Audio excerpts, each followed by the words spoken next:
My daughter-in-law took the gift I had given my son, narrowed her eyes at it with contempt, and said, "Old, useless junk." And right there, in the middle of Christmas dinner, in front of 22 guests, she threw that gift onto the floor.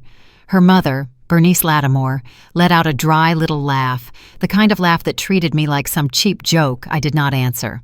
Not a word.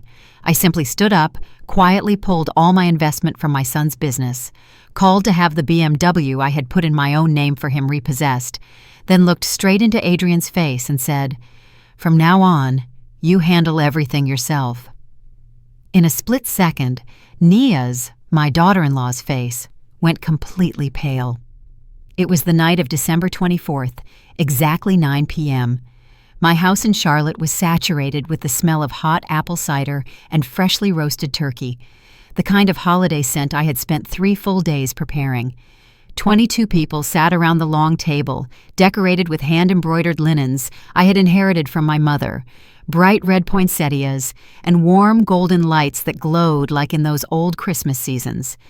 And in the middle of all that effort, in the middle of all the naive hope I was still trying to kindle, Nia stood up, took my great-grandfather's pocket watch, a 4-generation heirloom of my family, and threw it onto the floor as if it were nothing more than a scrap of paper. "This?" Nia held the green velvet box between 2 fingers, her face twisted as if the thing were burning her skin. "Seriously, Monica? An old scratched-up watch?" Her voice was cold and sharp, slicing straight through the air. All conversation stopped. Someone dropped a fork onto their plate. Then Nia repeated, clear and casual, as if stating some undeniable truth. "Old, useless junk." Those words came out so naturally that it took me a few seconds to understand what I had just heard, and then she did the next thing. Nia lifted the watch high so everyone at the table could see, then let it go. The sound it made when it hit the floor was deep and heavy. Final. Icy. I looked at my son. Adrian sat right beside his wife, eyes fixed on his plate. He did not look at me. He did not look at the watch. He did not say a word. His hands were trembling slightly, but he did nothing. Absolutely nothing. And then I heard the laughter. Bernice covered her mouth with one hand, but it did nothing to hide the harsh burst of it. "Oh, Monica," she said between laughs, "you are always so dramatic. You couldn't buy your son something decent? Something that actually has value?" I felt the blood rush to my head. The air around the table thickened. Every pair of eyes turned toward me, waiting, as if they were about to watch me shatter. My sister, Rachel, slammed her palm on the table and shot to her feet. "That's enough! Who do you people think you—" "This is a family matter, Rachel," Nia cut in, her voice cold as ice. "No one asked you to get involved." The silence after that was worse than any shouting could have been. I slowly bent down and picked the watch up from the floor. The glass face was shattered, the dial pressed into the wooden floor, dust and shards clinging to the back. I took the napkin from my lap and gently wiped it, as if I were touching the last piece of my family's memory. Then I slipped it into my pocket. After that, I stood up. I was not shaking. I was not crying either. Something in me had broken, but not in a weak way. It broke in another way, a decisive way, a clear way. I opened my handbag and took out my phone. The table went utterly silent. Nia was still smiling, triumphant. Adrian still did not raise his head. I dialed the first number. "Good evening, Mr. Salazar. I am sorry to call you on Christmas Eve. I need you to repossess a car. BMW 5 Series license plate XYZ-923K right now." Nia's smile started to fade. I dialed the second number. "Roger, this is Monica Thorne. I need you to remove Adrian Thorne's name from all company accounts." "No, it is not a mistake. Do it now." Nia shot up from her chair. "Wait, what are you doing?" I ignored her. I dialed the third number. "Hello, customer service. I need to freeze 2 credit cards ending in 4156 and 8923. Yes, I am sure." "Mom!" For the first time that evening, Adrian spoke. "You are overreacting. Nia just—" I looked at my son. really looked at him, and in that moment, I no longer recognized the man in front of me. 38 seconds, Adrian. My voice was low and steady, but it carried the weight of 1,000 pounds. 38 seconds you sat there while your wife humiliated the memory of your great-grandfather and your grandfather, the men who taught me everything I know, and you did not say a word. I turned to the young couple. From this moment on, you two are on your own. Naya let out a strained laugh, trying to regain control. What do you mean? You are kicking us out? This is your house, right? We live here. You can stay as long as you like, I replied. But from now on, not one more cent will flow from me to either of you. I walked over to Roderick, my lawyer, who was sitting next to Rachel. I placed my hand on his shoulder. Rodri, are you free tomorrow morning? He nodded. That was all it took. He understood immediately. I need to update my will. At that moment, all the color drained completely from Nia's face, and in that absolute silence, I knew I had just done the most right thing I had ever done in my life. But for you to understand why I came to that decision, to understand why that watch was a red line no one was allowed to cross, I have to tell you the whole story from the very beginning. If you feel like this moment is only the surface of a much bigger storm, you are absolutely right. This story holds secrets, wounds, and turns I myself never saw coming. Stay with me for the next part. That is where we will start from the place where everything truly began. My name is Monica Thorne, and I am 65 years old. I was not born into luxury. Nothing in my life was ever given to me.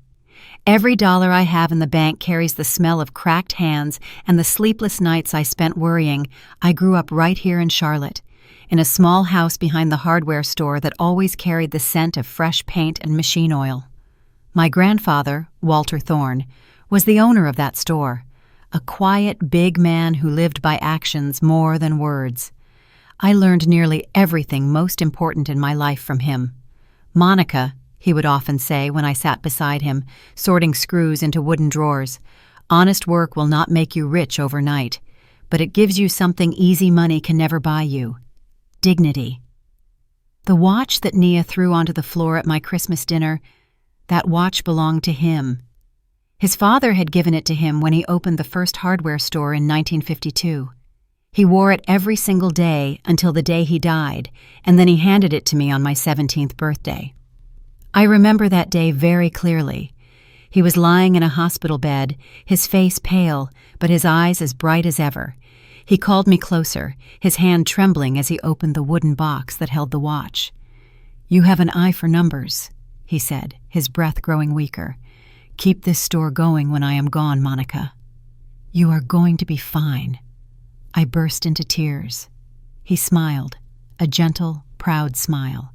He placed my hand on the watch and said softly, "Listen." I pressed it to my ear. Tick, tock, tick, tock. A steady, warm rhythm, like a heart that never gets tired. That is the sound of time, of effort, of sweat and tears. The glass might break, the hands might rust, but its value lies in its meaning, not in how it looks. 2 days later, he passed away, and I kept my word.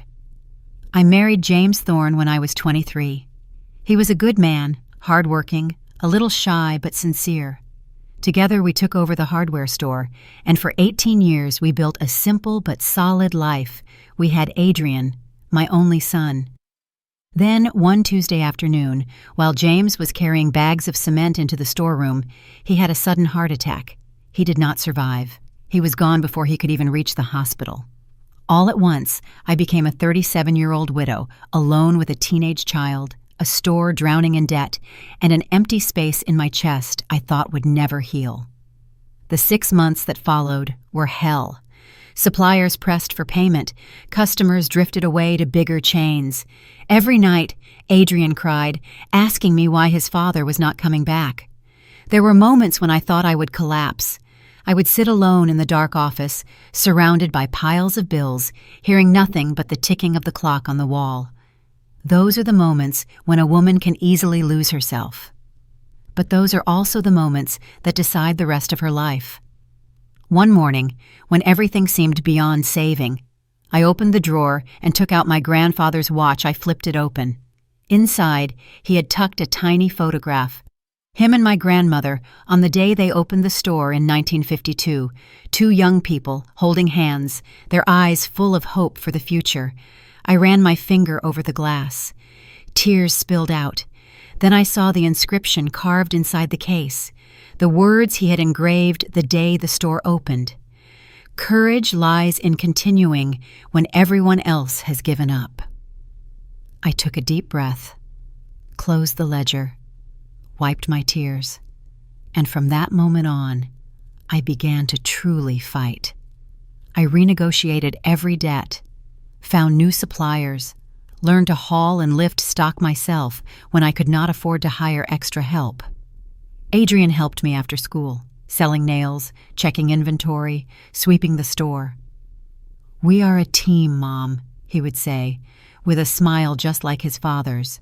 "We are going to get through this." 3 years later, we were not just out of debt. We opened 2 more stores, one in Matthews, one in Concord, 3 stores in total, 42 employees, with annual revenue of $6 million. All of it built from sweat, discipline, tears, and sacrifices no one ever saw. I did not remarry. I never even thought about it. My entire life revolved around 2 things: the hardware stores and Adrian. Adrian studied business administration. Smart, kind, always considerate. Every Sunday we met, never once late. Pancakes, bacon, a pot of black coffee, and then the 2 of us would open our laptops and go over the business numbers together. "One day, all of this will be yours," I would often say. "I do not want it to be just mine, Mom. I want it to always be ours." Those words filled my heart with trust. I thought that in life, there are sacred bonds that can never be cut, especially the bond between a mother and her child. I believed that until the day she appeared. Nia Lattimore stepped into our lives 4 years ago at a building materials expo at the Charlotte Convention Center. At that time, Adrian was 32, and she was only 26. Tall, slim, with straight black hair like every strand had been ironed into place. Clothes all from big brands. Flawless nails. A smile clearly practiced in the mirror. She introduced herself as a branding consultant for family-owned businesses. Her business card was refined, her social media profiles full of photos of fancy restaurants, Miami beaches, luxurious hotels, and designer shopping bags. Lifestyle influencer. That was what she called herself. 180,000 followers. Adrian looked like he was hypnotized. And me? From the very first second I saw her glance me up and down with that cool, appraising look as sharp as a blade, I felt a chill run straight down my spine. She did not like me, and I did not trust her. But my son was in love, or at least, he thought he was. The first 3 months slipped by like a flawless performance. Nia knew how to charm. She smiled at the right moments, asked the right questions, and acted as if she cared about my family's hardware store, like it had been her childhood passion. She called me Aunt Monica with a soft tone that I now know was just a polished act. "Your son speaks so highly of you," Nia said as the 2 of us had coffee in the living room. "You must be so proud." And I, foolish and trusting, let myself soften. But little by little, small pieces started not to fit. One afternoon, Adrian casually mentioned that Nia lived in an apartment in South Park, the most expensive area in Charlotte. Rent was $4,500 a month. "Where does she get the money to pay for that place?" I asked that night. "From social media, Mom. She has sponsorships, brand partnerships." "Which brands?" He shrugged. "Clothes, cosmetics. I am not really sure." That vagueness kept me up all night, so I did what any mother with a strong intuition would do. I investigated. At first glance, Nia's Instagram looked perfect. Professional photos, polished captions, check-ins at 5-star hotels. But when I looked more closely, I saw generic, bot-like comments. Suspiciously high like counts, but very low real engagement. None of the brands she was promoting ever reposted or tagged her. I asked Danielle, my niece, who works in digital marketing. Danielle took 10 minutes to look and then concluded, "Auntie, this smells like bought followers. The engagement is off. Those hotel pictures are probably from trial stays or just grabbing a photo op. It is not making money the way she claims." I barely slept at all that night. The next day, I invited Nia to lunch, just the two of us. "Tell me about your family," I began as we had just ordered. A slight tension flickered across her face, very small, but it did not escape my eyes. "My mom lives in Houston," she replied with that smooth smile. "She is a widow too, like you. My dad passed 6 years ago." "What does she do for a living?" "Mom is retired. She has a pension." "Any siblings?" "No, I'm an only child." "And what did you study?" A pause, tiny but precise. "Communications, at the University of Houston." The story sounded smooth, too smooth, like reciting a memorized script. "Nia," I said, trying to keep my voice warm, "I know Adrian likes you very much. I just want my son to be happy." She nodded, her mouth smiling but her eyes not. "But I want you to know one thing." I leaned in, not threatening, but very clear. "My son is all I have. I have worked my whole life to build a future for him. I need to be sure that anyone standing beside him is there for him, not for what he owns." Nia's eyes changed, just for a fraction of a second. Cold, sharp, calculating, then instantly returned to that soft, sad smile. "I understand, Aunt Monica. I really do. And I love Adrian. I do not care about his money. Lies, beautiful, gentle lies, but lies all the same. I knew it immediately, but I had no proof, only instinct. That night, I talked to Adrian. 'Son, I think you should slow down. You have not known her that long.' His reaction stunned me. 'Why are you always like this?' His voice was full of exhaustion. 'You have never liked any of my girlfriends.' That is not true. It is. Laura, you said she was not educated enough. Patricia, you said she was too withdrawn. And Nia, too pretty, too successful. No, I just feel like something is off.' 'Something,' he repeated bitterly. 'A feeling. The feeling of a mother who thinks she knows everything. No, Mom, that is an overprotective mother. I am 32 years old.' Those words stabbed straight into my chest. 'I just want you to be happy,' I said quietly. 'Then let me live my life.' He stood up and slammed the door. We did not speak for an entire week, the longest week of my life. Finally, he called Mom. 'I have something to tell you.' I froze where I stood, my heart holding its breath. 'I proposed to Nia, and she said yes.' The world tilted. 'When?' 'Last night, and I wanted you to be the first to know.' I should have stopped him. I should have told him to wait, but his voice sounded so happy. 'Congratulations, sweetheart,' I whispered. 'If she makes you happy, then I am happy too.' Another lie, but it was the only lie I was willing to tell, because I love my son.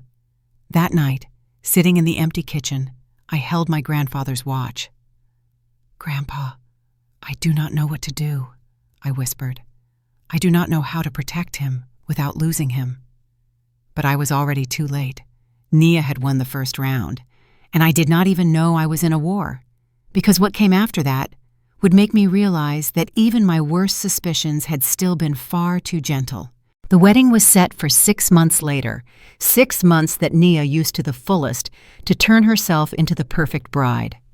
She posted photos of herself and Adrian with captions sweet enough to give you cavities. 'The love of my life. My forever future.' Every picture was framed, staged, and edited down to the millimeter. Her followers went wild. Comments poured in. and Naya replied to every single one with that fake sweetness that made me want to turn my phone off the first time I read it. But behind the camera, it was an entirely different story. One Saturday morning, Nia showed up at my house without warning. "Aunt Monica, I need to talk to you," she said, setting a thick folder down on the dining table. She opened the folder, pulled out a stack of documents, venue options, price lists, photos, and presented them in the tone of someone issuing orders, not making suggestions. "Adrian and I have looked at some venues. We want somewhere elegant, intimate, special." She showed me a picture of an estate on the outskirts of Charlotte. Perfectly trimmed gardens, sparkling fountains, a ballroom glowing with chandeliers. "It is beautiful," I admitted. "The full package is $85,000. I nearly choked. "85? "Everything is included. Buffet for 200 guests, premium open bar, decor, live band, a 5-tier cake," she recited like she was pitching a store bundle. "Adrian said you wanted to help with the costs." "Of course I want to contribute, but that amount of money—" "Aunt Monica, this is once in a lifetime." Her smile froze, hard as glass.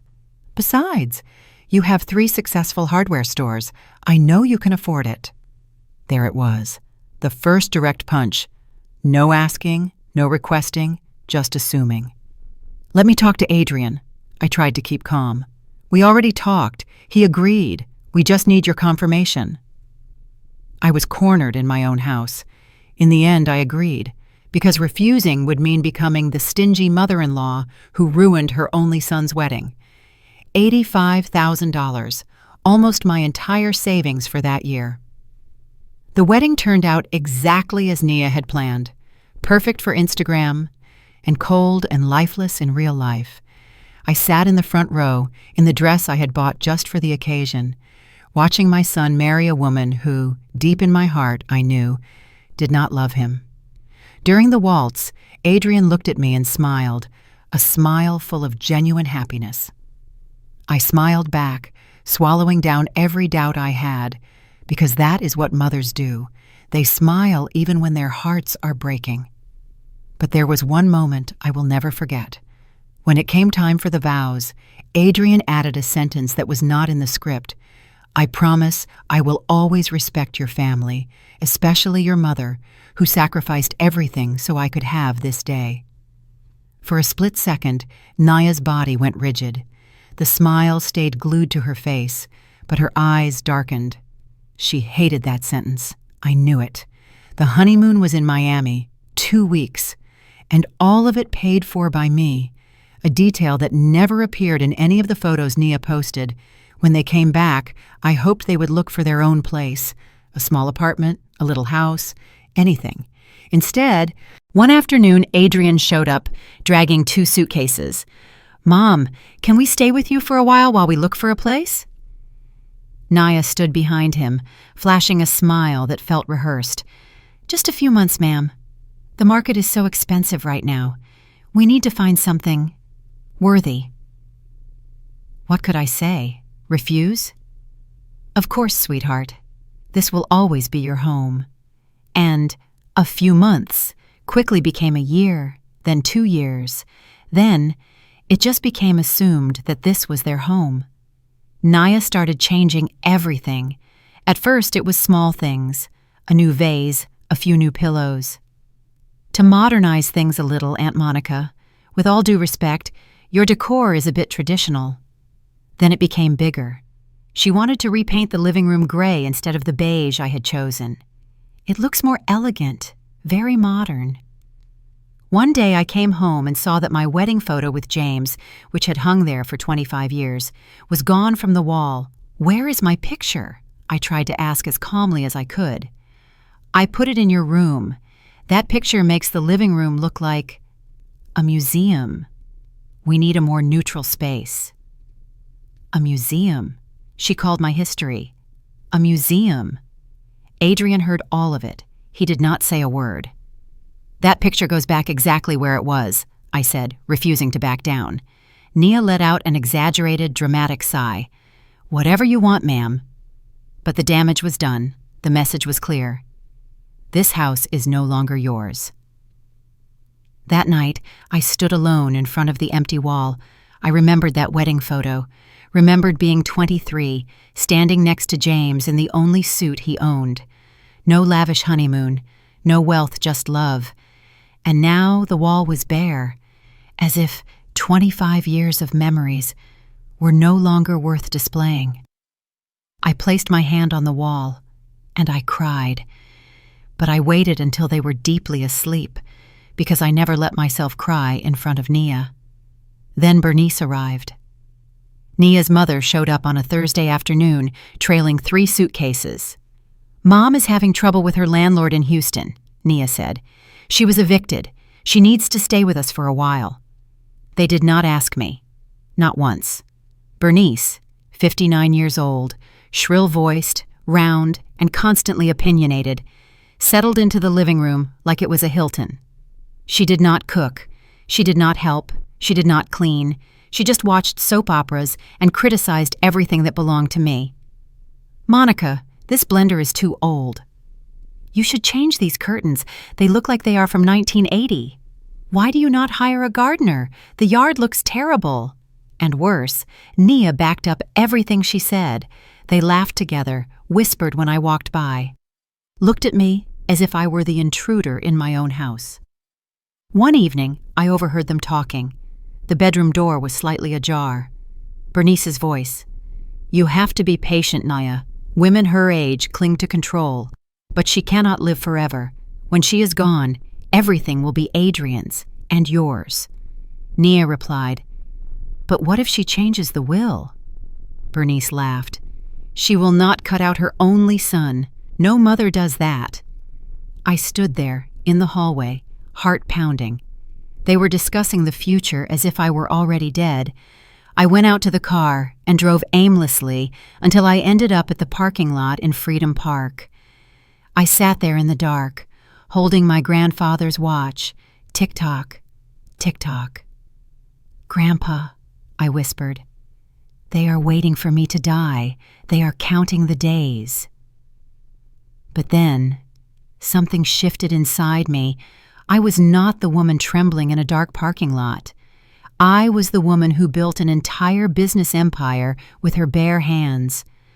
The woman who survived her husband's death, survived debt, survived 3 decades in a male-dominated market. I did not have to die for them to learn their lesson. I wiped my tears, closed the watch, and drove back home with a new resolve. If they wanted to play, I would play, but it would be by my rules. Adrian still worked at the hardware stores, but our Sunday mornings disappeared. No more mother and son breakfasts, no more going over the business numbers together. "I am tired, Mom. Nia and I want to rest on weekends." Rest. On my money. In my house. Adrian received a salary from the store system, about $4,500 a month, but the money vanished into thin air. One day, I checked the company account. He had permission to use the company card for business-related expenses. The recent transactions made my blood run cold. Fancy restaurants, fashion boutiques, a jewelry store in South Park. Nearly $12,000 for a bracelet. That night, I confronted my son. "Adrian, what is this? This is a gift for Nia, and you use the company card." "Mom, we are married. What is mine is hers." "But this is not just yours. This is company money. It is the result of all the years we have built this together." Right then, Nia walked into the living room. "What is going on, Aunt Monica? You do not want your son to buy gifts for his wife?" The problem, she cut in, "is that you always treat Adrian like a child, as if he needs your permission just to live his own life." Tears immediately shimmered in her eyes, a skill she had clearly perfected.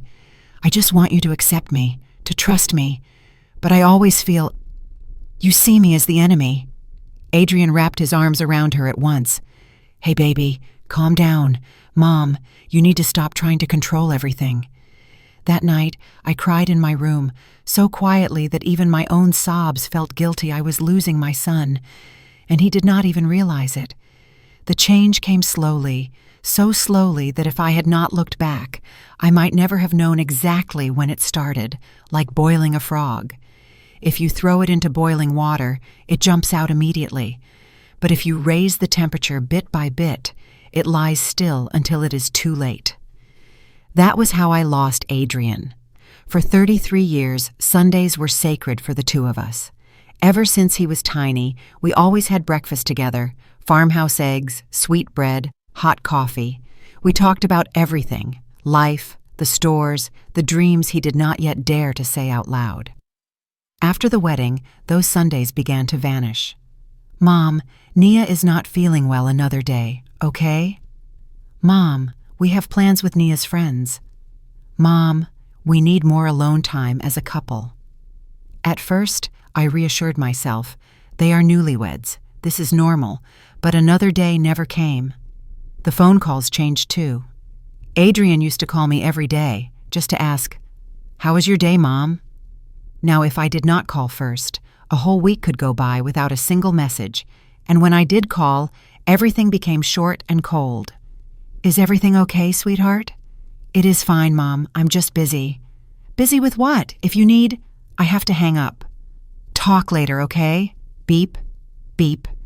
If you have ever felt a loved one slipping out of your hands, not through one big argument, but through hundreds of small moments that slowly widen the distance, then that is exactly what I was going through. One Saturday, my best friend Linda invited me to lunch. Before the food even arrived, she put her hand over mine. "Monica, what is going on between you and Adrian?" "Why are you asking?" "Last week I ran into him at the supermarket. He was with Nia and Nia's mom. I said hi, asked how he was. Adrian hardly looked at me. And when I mentioned you, Nia changed the subject immediately." My throat closed up. "They were probably just busy." "No, Monica, this is not busy. Something is off." That night, I did something I had always avoided. I opened Nia's Instagram and scrolled all the way to the bottom. There were family gathering photos taken inside my own house, dinners with friends, movie afternoons in the living room. I was not in a single one of them, literally, in my house, under the roof with my name on it. And I might as well not have existed. I scrolled further. An album titled Family.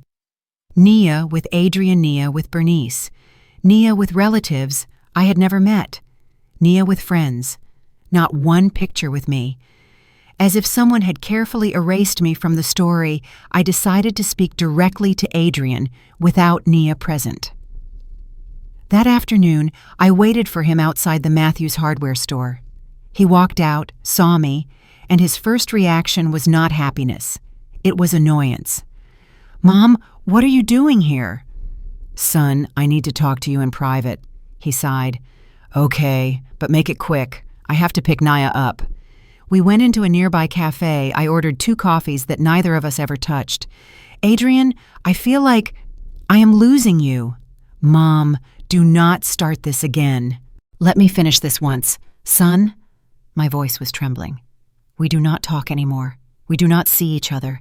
And even when we sit right in front of each other, I still feel like you are miles away from me." "That is because you do not make things easy." "Not easy? What have I done?" "You make Nia feel terrible with your comments, your looks, your attitude. She tells me everything. You correct her, judge everything she does, make her feel like she's never good enough." I went numb. Not one part of that was true. "Adrian, I know this is hard for you. I get it. For years it was just the two of us. But now I have my own family. I need you to respect that." "Your own family," I repeated, feeling those words slice into my heart. "Then what am I? What am I in that family?" "That is not what I mean." "Then what do you mean?" He ran a hand through his hair, restless. "I mean I cannot live forever the way you want. I have a wife. I have responsibilities to her. And to me? You have no responsibilities to me anymore?" He stayed silent. In that silence, I had all the answers I needed. I stood up and picked up my bag. I am going. I am sorry for taking up your time. Mom. But I was already walking away. I only allowed myself to cry once the car door was shut. 2 weeks later, things got worse. Danielle sent me a series of screenshots, Instagram stories that Naya shared only with her close friends. In one story, she was sitting in my living room with Bernice and 2 friends, wine glasses in hand. The caption read, "When your mother-in-law finally goes to work and you can breathe again." Comments underneath, "Oh my God, your patience is legendary. Kick her out of her own house already, haha. Just ship her off to a nursing home. Her job is done." And Nia reacted with laughing emojis to almost all of them. That night, I cried so hard I thought I would run dry. But it turned out that still was not the bottom. One afternoon, I came home earlier than usual. I had just closed a big deal, my heart full of hope. Maybe this would be a chance to reconnect with Adrian. The moment I stepped into the house, I heard Nia's voice in the kitchen. She was on a video call, speaker on. "I swear I cannot stand being here any longer," Nia said, her tone dripping with annoyance. "She is always hovering, always has something to say. It is so suffocating, I want to scream." The voice on the other end asked, "What does Adrian say?" "Adrian does what I tell him. I am almost there with him. A few more months and everything will be ours. We just have to wait." "What if she changes the will?" Nia laughed. "She is not going to cut out her only son. No mother does that. Once Adrian inherits, I inherit. That is how the game works." I stood frozen in the hallway. In just a few seconds, all the pieces snapped into place. Every tear, every hug, every sugary mom and son moment were just props in a performance. She did not love me. She did not love Adrian either. She only loved what she could take from us. I backed away quietly, left the house, got into the car, drove aimlessly until darkness swallowed everything. When I came back, Nia and Bernice were sitting in front of the TV as if no call had ever happened. "Good evening, Aunt Monica," Nia smiled, that flawless smile exactly like any other day I smiled back. Because I suddenly realized, if she knew how to act, then I could too. And as I walked toward my room, one thought formed very clearly in my mind: if Nia wanted to play, I would play. But this time, the rules would be mine. November came with a strange cold in Charlotte. I kept smiling. I kept acting friendly. I kept playing my role as the slightly old-fashioned but harmless mother-in-law, the exact character Nia believed me to be. The only difference was inside me. I was no longer the woman begging for scraps of attention, no longer the mother desperately clinging to her son. I was the woman who had survived her husband's death, survived crushing debt, survived ruthless suppliers, survived 30 years of doing business in a male-dominated industry, and if life had taught me anything, it was this: never underestimate a woman who has nothing left to lose. I started keeping records of everything, every unusual expense, every time company assets were misused, every credit card, every bill, every bank transaction. I asked my accountant, Roger, to prepare a detailed report for the last 3 years. All of it was confidential, for my eyes only. When he handed me that stack of documents, I had to sit down just to get through it. $170,000. That was how much I had quietly covered since the day Nia stepped into our lives. The wedding? $85,000. The BMW that, on paper, was Adrian's car, but in reality, Nia used as her personal vehicle. The total payments had already exceeded $32,000. The credit cards, $41,000. The rest was clothes, restaurants, travel, jewelry, spa treatments, beauty salons, all the necessary expenses she needed to maintain her image as an influencer. And the bitterest part? Adrian did not grasp the full picture. Nia managed his money. She was the one who checked the statements, who controlled every dollar going in and out. "To manage our finances better," she had once told him. How convenient. One evening, While I was sitting alone in the office at the store, eyes fixed on the numbers, Rachel, my younger sister, called, "Monica, are you okay lately? Your voice sounds different." "I am fine." Another lie. "I have known you since the day I was born. Do not lie to me." What is going on? For the first time in months, I let it all spill out. I told Rachel everything. The manipulation, the isolation, the phone call I overheard, the numbers sitting in front of me. There was a long silence on the other end. "So, what are you going to do?" "I do not know yet, but something has to change." "Then I am on your side, whatever you decide. But Monica, you have to be careful. That woman is dangerous." "I know. That is exactly why I cannot afford to be more foolish than she is." December arrived, bringing with it the invisible pressure of the holidays. Nia started talking about the Christmas party weeks in advance. "This year we should throw something big, Aunt Monica. Invite all the family, and my friends too. It will be amazing for social media content." Of course, always her social media. "That sounds nice," I replied calmly. "I will take care of everything." Surprise flashed across her face. Perhaps Nia had been expecting an argument, a refusal. "Really?" "Of course. Consider it my Christmas gift to you too." In the days that followed, I threw myself into preparations. I hired a catering service. I bought decorations, Christmas lights, a tree tall enough to reach the living room ceiling. The total came to about $3,800. Nia oversaw everything with a constantly critical eye. "These vases are too simple, Aunt Monica. We should have ordered white roses. Setting the table like this looks too traditional. We need something more modern." "You did not hire a professional photographer? All my friends will want good pictures." I nodded, smiled, and gently went along, just like every slightly outdated mother-in-law she gossiped about to her friends. Bernice was not about to sit it out either. "Oh, Monica, this tablecloth is ancient. Do you not have anything more elegant? You are going to roast the turkey yourself again? You should just order from one of those famous restaurants." I heard it all and let it pass. I continued exactly with my plan. But there was something more important than the party.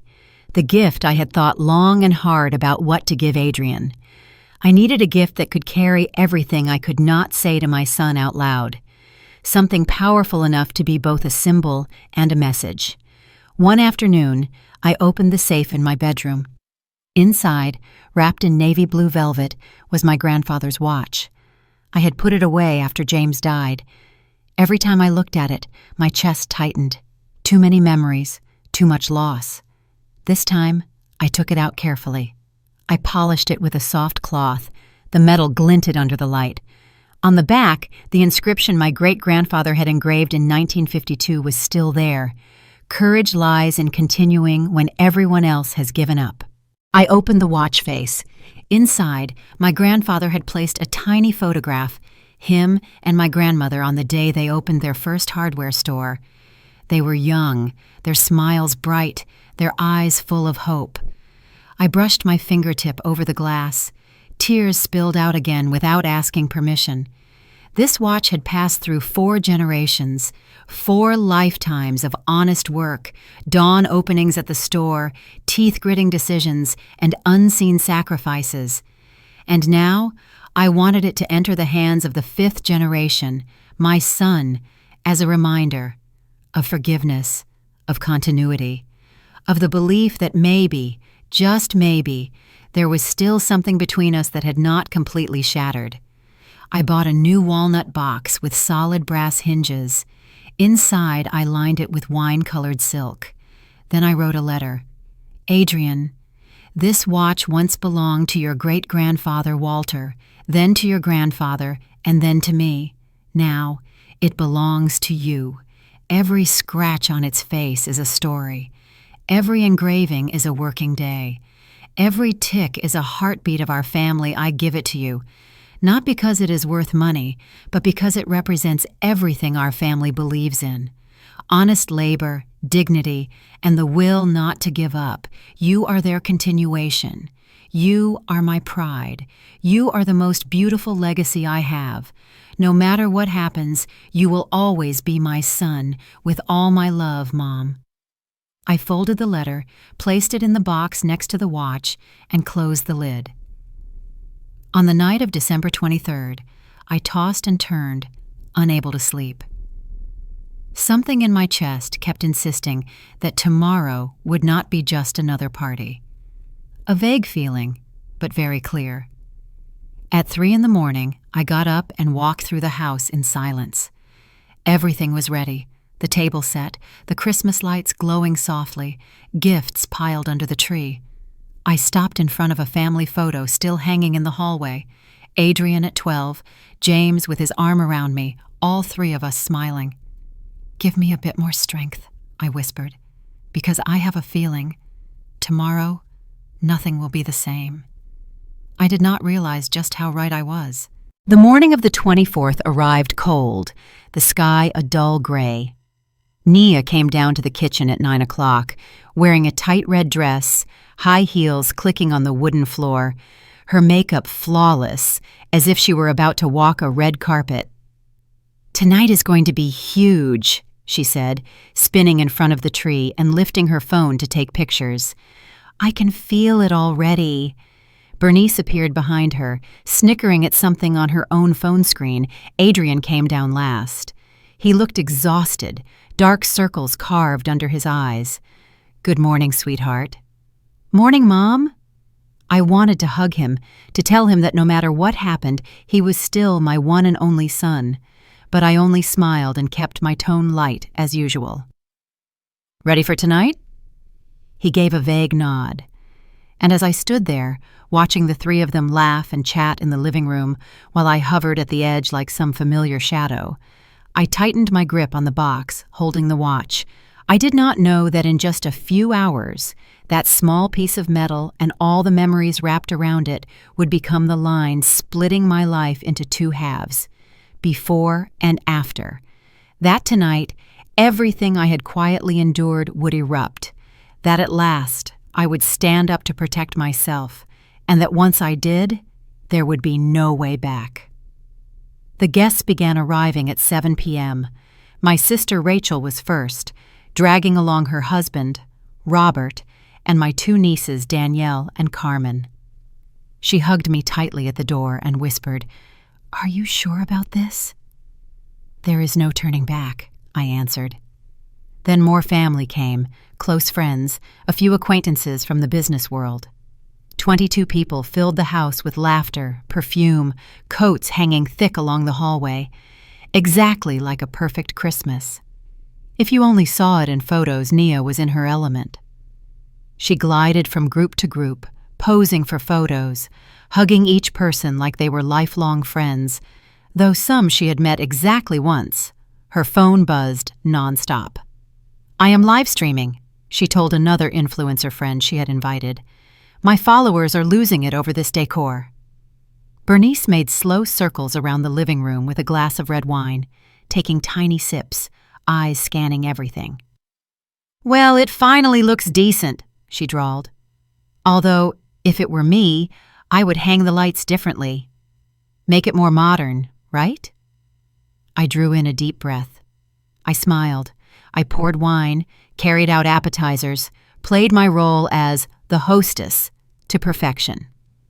At 8 p.m., everyone sat down at the table. The table looked impossibly beautiful. White porcelain plates, polished silverware, crystal glasses catching the glow from the Christmas tree lights.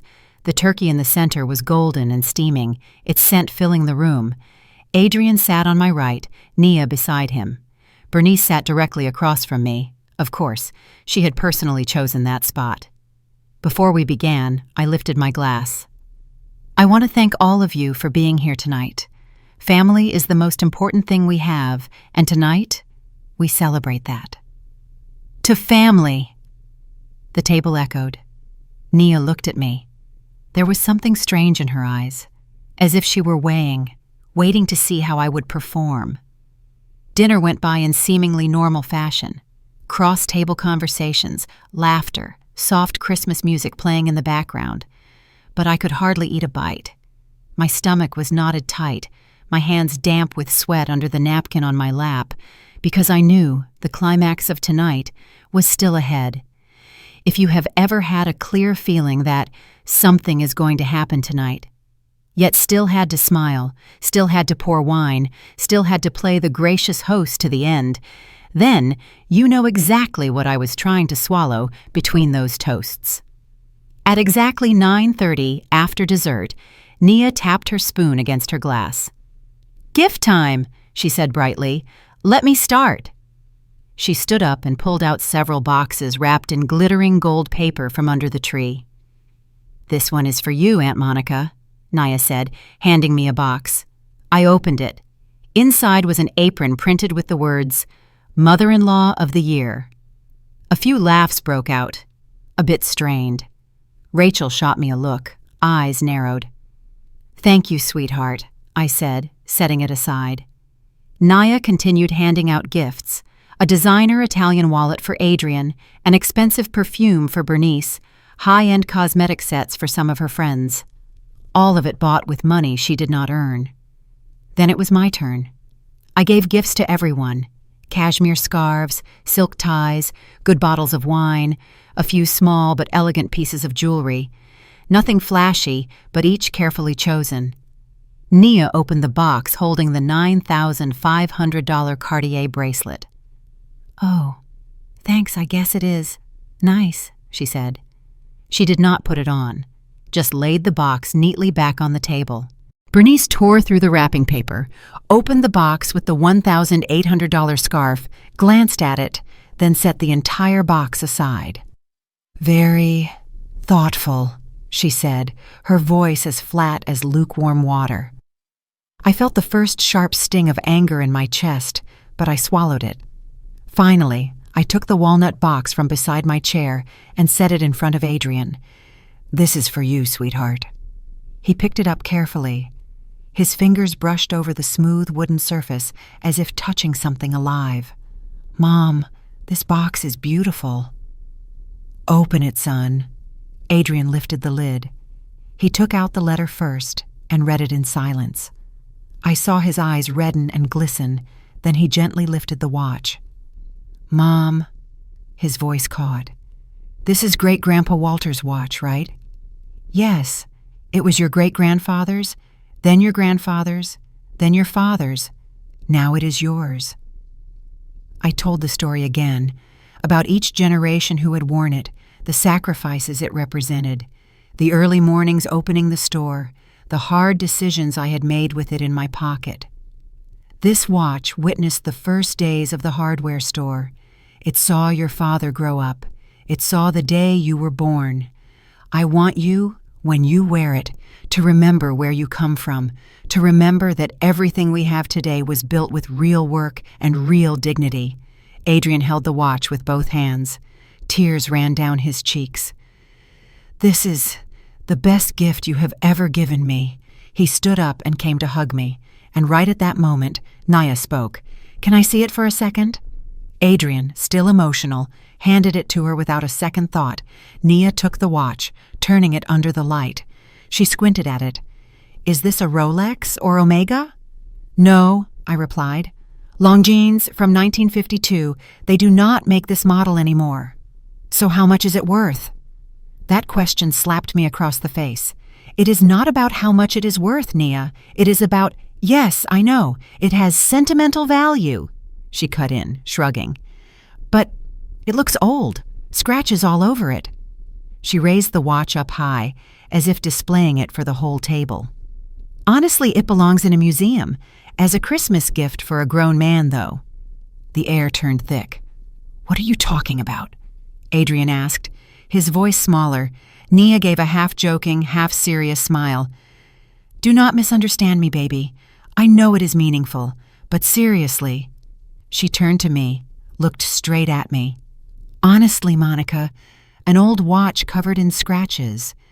That is the best you can give your own son? You have 3 successful hardware stores, enough money to buy me this Cartier bracelet. But for your only son, you give him old, useless junk." Old, useless junk. Those words slipped out of her mouth and hung in the air like toxic smoke. I could feel every gaze at the table swing toward me, waiting.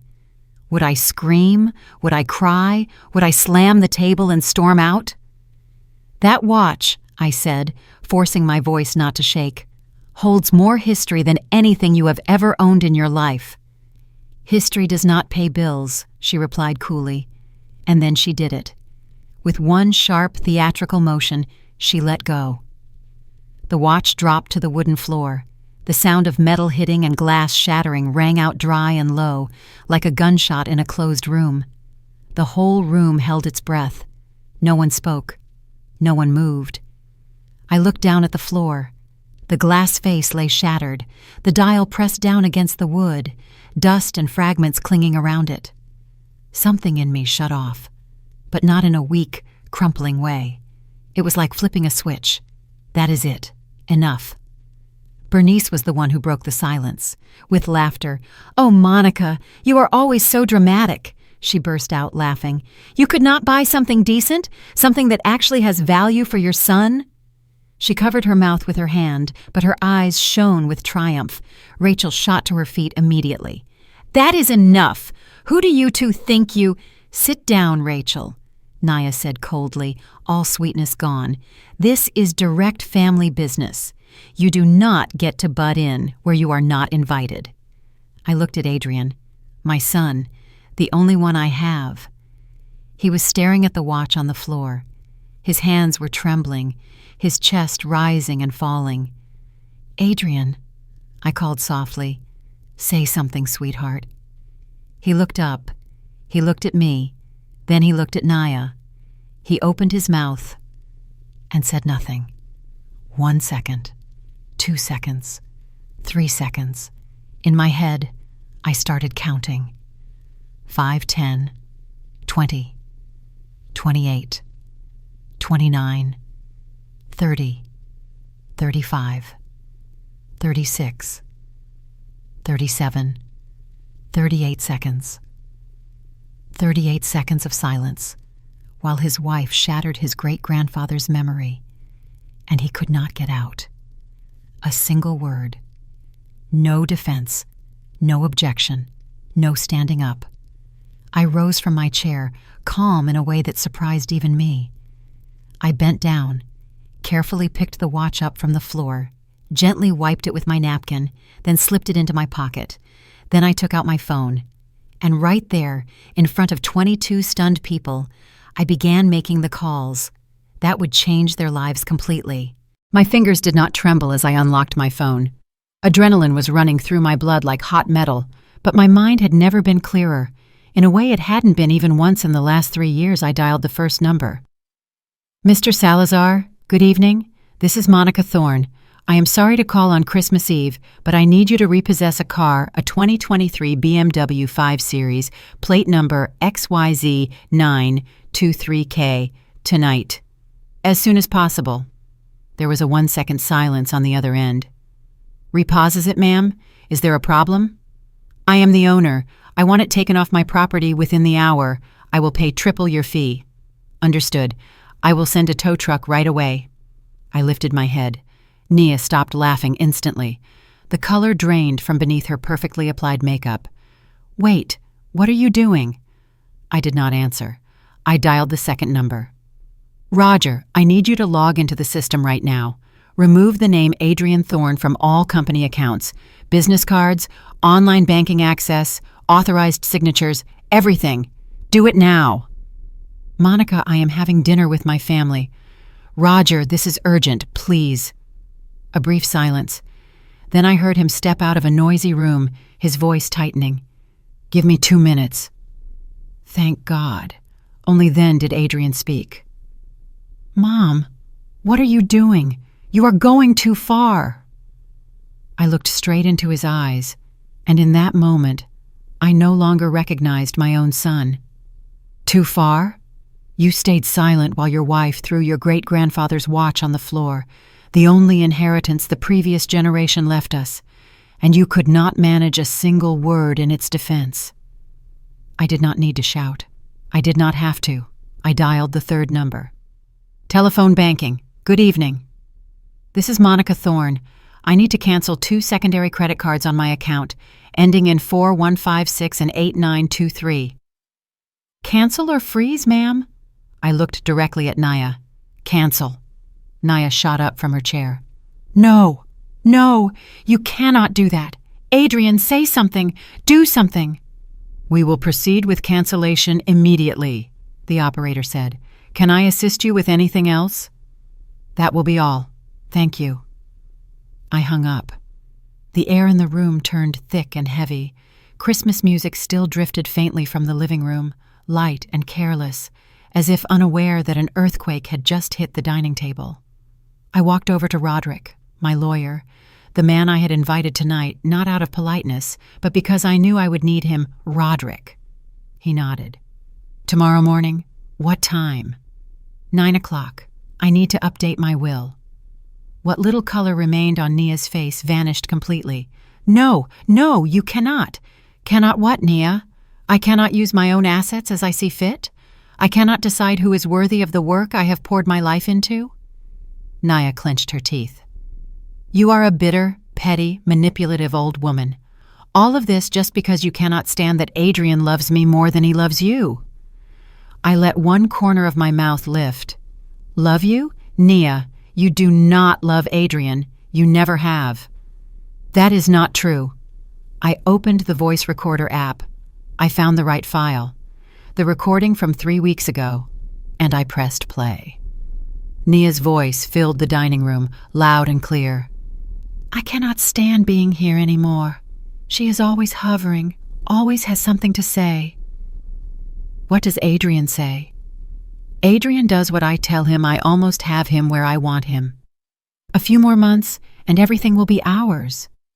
What if she changes the will? Nia's laugh. She is not going to cut off her only son, and when Adrian inherits, I inherit. That is all there is to it. I stopped the recording. The silence that followed was so heavy it felt like even the wind had stopped blowing. Adrian turned to me, eyes wide, stunned as if someone had thrown ice water in his face. 3 weeks ago, I said. I came home early. You were still at the store. Your wife had the speaker on while she video called. Nia tried.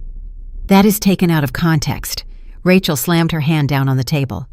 What context makes wait for her to die so we can get the money acceptable? Bernice shot to her feet. You people do not understand anything.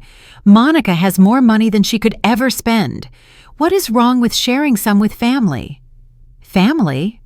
I locked eyes with her. Nia is not my family.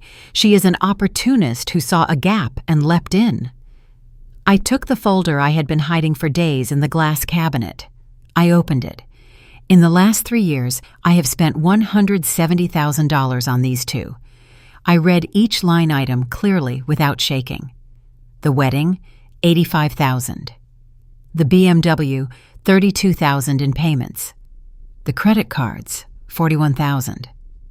Restaurants, jewelry, clothes, spa, travel, the rest. I placed the stack of papers in Adrian's hands. This is what I have paid. This is the luxury life your wife flaunts online, a lifestyle she has not earned a single dollar to support. Adrian flipped through each page.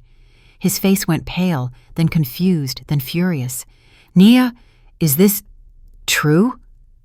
Baby, I can explain. I asked, is it true?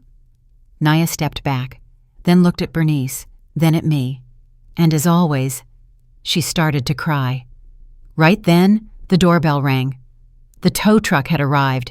Nia bolted to the window. She saw the driver outside checking the BMW before hooking it up. No, not that car! You cannot touch that car! She ran outside, heels clattering on the pavement, arms flailing as she screamed. The guests looked out through the windows. Some turned away, embarrassed. The entire party had turned into a scene no one dared put into words. Adrian collapsed back into his chair. His head dropped into his hands. Who is she? He choked out. Who is she really? And I, with the shattered watch still in my pocket, answered softly. "Son, I am the woman who just took back her dignity." 6 months passed in a kind of quiet I had not felt in a very long time. Adrian kept working at the hardware store, now as the manager of the Matthews location. What made me proud was not the title, but the way he earned back respect, from his employees, from customers, and from his own heart toward himself. One September afternoon, Adrian showed up at my house unexpectedly. In his hand was a small, familiar box. The watch. "I had it fixed, Mom," Adrian said, his voice a little shaky. "They replaced the glass, cleaned everything, and serviced the mechanism inside." I opened the box. The watch was working perfectly, the steady tick-tock echoing through the quiet kitchen like the breath of something brought back to life.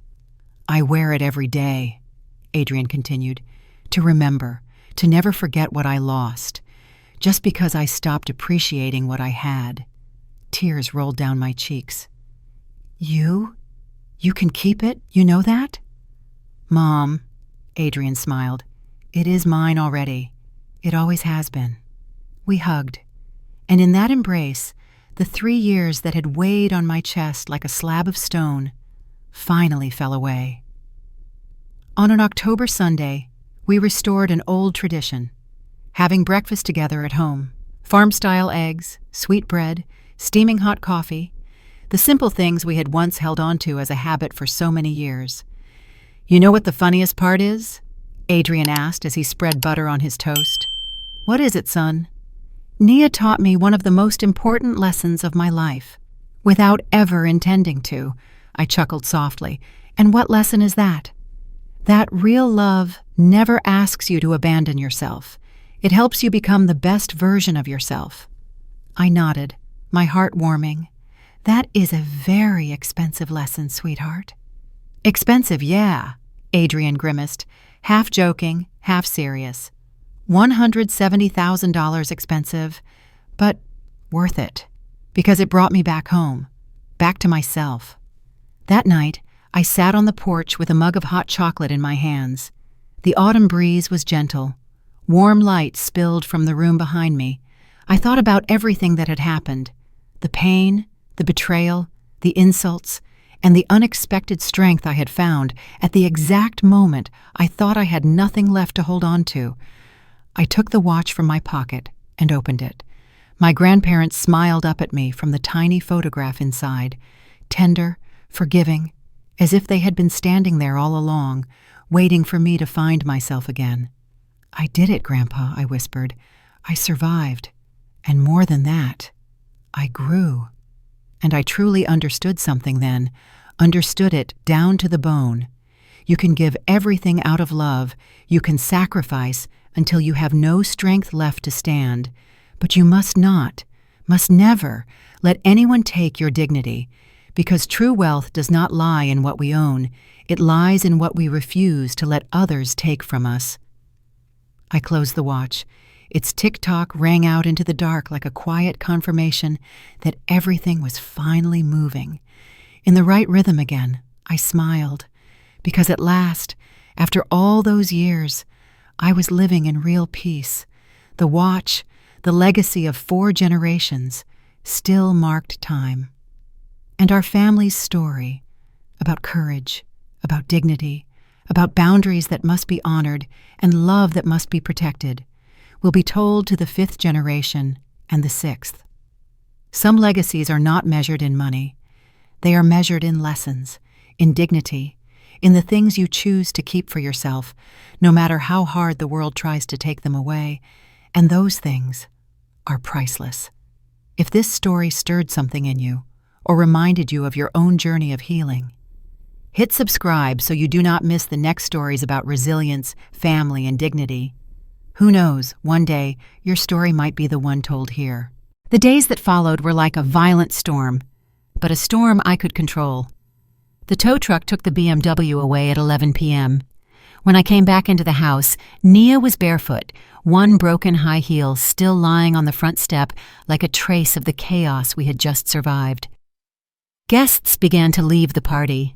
Awkward hugs, whispered words of support, tangled with embarrassment. In the end, only I was left in the big kitchen. The last sound of the evening was dishes clinking softly together. Adrian stood beside me, helping me clean up. We did not say a word. We just worked side by side in silence, like when he was a 10-year-old boy helping me wash dishes every Sunday night. It was not until 1 a.m. that we finally sat down at the table, each of us holding a mug of hot coffee. "I am sorry, Mom," Adrian said quietly. "I want to hear what exactly you are sorry for." He took a deep breath. "For everything. For not seeing. For not listening to you. For letting them disrespect you. In your own home." His eyes were red and swollen. "Adrian, no. Let me speak, Mom. Deep down, I knew something was wrong. But it was easier not to look. Easier to tell myself you were difficult. Easier to blame you than to face the truth." I asked softly, "And what is the truth?"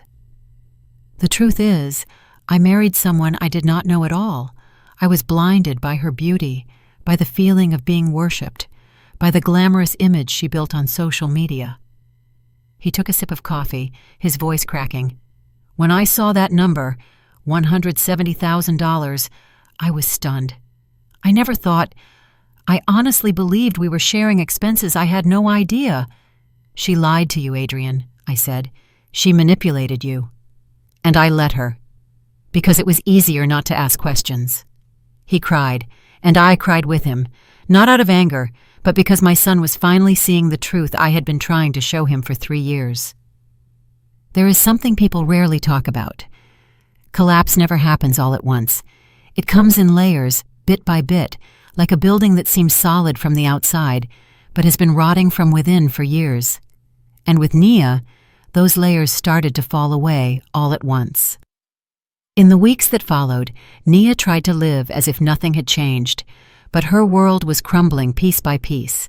No more car, no more credit cards, no more fine dining or just-for-fun shopping trips. In just 2 weeks, she lost more than 200,000 followers. Brands stopped reaching out. Some even blocked her outright. The friends who had clung to her glamorous life suddenly became too busy overnight.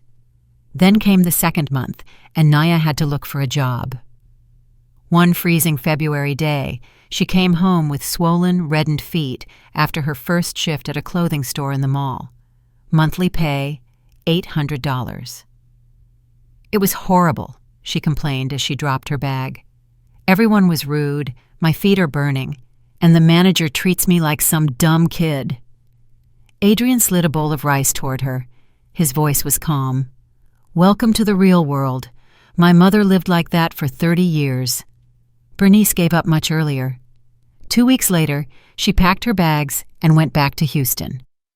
"I cannot handle this stress," she said, slamming the door hard behind her.